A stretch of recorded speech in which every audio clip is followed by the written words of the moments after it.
Hey everyone, welcome to episode 4 of Underwear News Briefs podcast. And on today's podcast, we have something very fun. We have Carlos, who won the UnderGear model search last year or this year. I don't remember which right off the top of my head. But he joined us for a few minutes to talk about what happened in the contest, what he won, and how it was a very interesting experience for him. So here is the interview with Carlos. Welcome to the 4th podcast for Underwear News Briefs. Today we have on is Carlos, who won the UnderGear model search winner. Welcome to the podcast, Carlos. Hey, what's up? So, how did you get involved with the model search?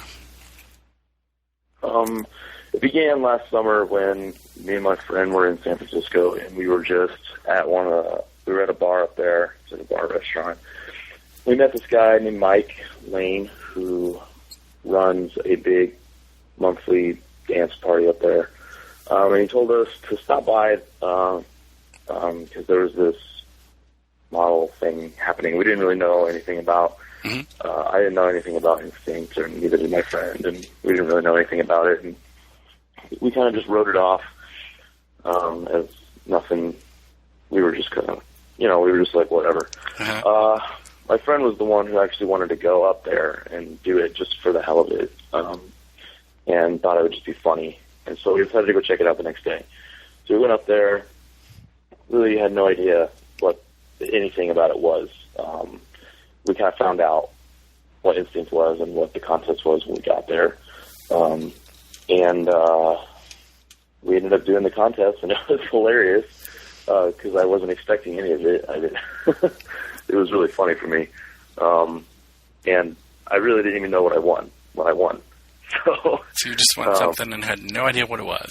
Yeah. That's cool. pretty much how it went. So it was a little surprising to me because when I thought back about it, I realized I had seen Instinct before from my friends or, whatever, and I had never really thought anything about it. It was pretty funny, so that's how it got started. Cool, and then for listeners out there who don't know, because I had a couple of friends like, well, how did he win? So after you won there, what happened next? After you won the one in San Francisco.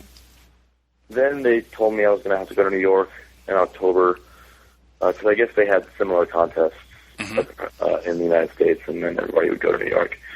And I was really on the fence about it, especially since I hadn't really planned on any of this.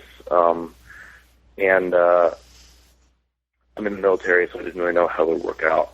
Okay.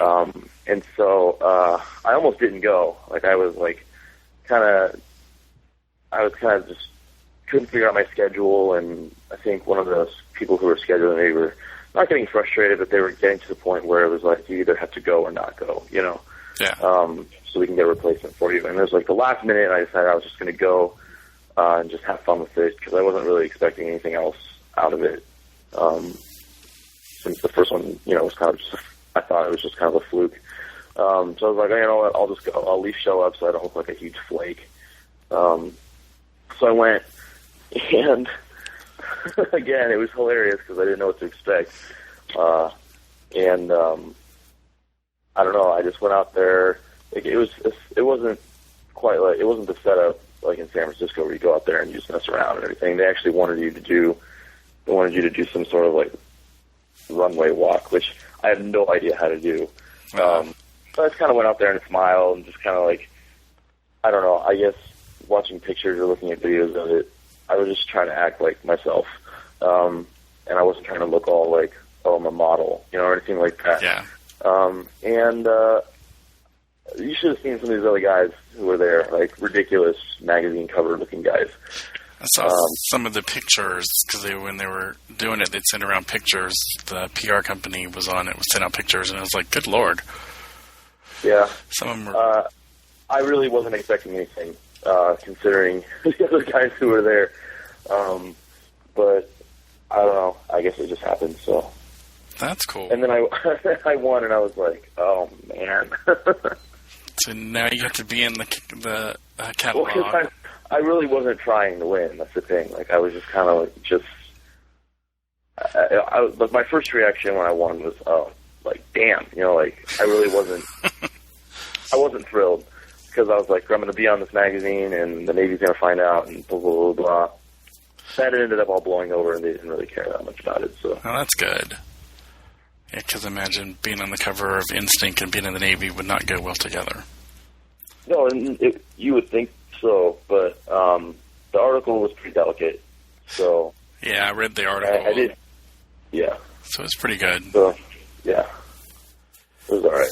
But it was just the whole thing was just a big surprise to me, and just it was fun. And I felt kind of bad because there were a lot of guys out there who were like preparing for this for months. But I don't know. Well, that's cool though. So you got to be in the cover of the magazine. They wrote you up, and you got to be in the catalog before they just came out with a new one. So you were in the last catalog, weren't you? Yeah, there was I was on Instinct, and then I was on the cover of the UnderGear underwear catalog thing that came out. Yeah, cool. Which was all very cool because I'd never really ever pictured myself being at some sort of photo shoot like that, so it was just kind of funny. That's cool. It was a lot of fun. I saw some of the behind-the-scenes pictures they did, so that was interesting. Yeah. They sent those around. So do you have any other plans for modeling, or is it just one-time thing? Or I honestly have to tell you, I think this is it. I mean, that's cool. Nothing really, after all that happened, I mean, first of all, I never really thought of myself as the modeling type. So I'm kind of just counting that whole episode as like, that was my experience with it, you know? Yeah. I can just check that off. I've done it. So. Well, that's cool, though. But something interesting you can talk about later, though. Yeah, it's a good story, and it's pretty funny when I have a copy of my magazine sitting on my toilet in my bathroom, and people come over, and they're like, what is that? It's like, I was on a magazine. They're like, why do you have a gay magazine in your bathroom? I'm like, don't worry about it.